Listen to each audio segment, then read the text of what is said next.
Muchas gracias por la información. Y bueno, cuando hablamos de salud, la tecnología siempre está de nuestra mano. Fíjese que estudiantes de la UNAM desarrollaron un dispositivo el cual permite monitorear los niveles de glucosa y también la insulina, incluso desde un teléfono celular. Veamos cómo.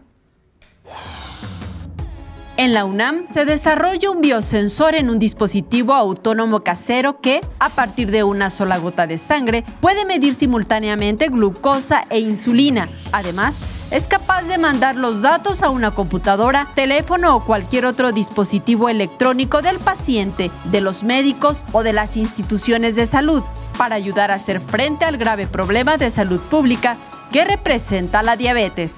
Después nos dimos cuenta que esa técnica tan novedosa servía no solamente para medir insulina, sino para medir otro tipo de biomoléculas que pueden ser importantes. Entonces el proyecto se ha ido modificando, de ahí que no tengamos la versión final. Los resultados se obtienen en 4 pasos. 1. El paciente solo debe depositar una gota de sangre. 2.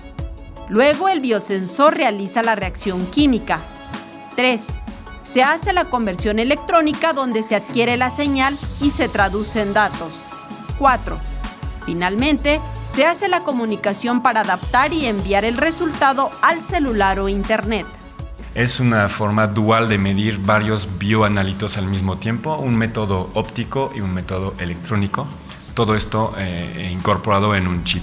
El biosensor, ganador de 2 premios de investigación de Google para América Latina y el Canifarma, con solicitud de patente a escala nacional e internacional, se originó a partir de la petición de médicos para contar con un sistema que midiera glucosa e insulina de manera simultánea.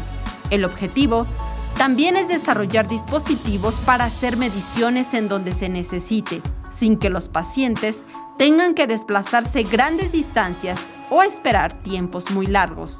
Saray Mariscal, 21 Noticias.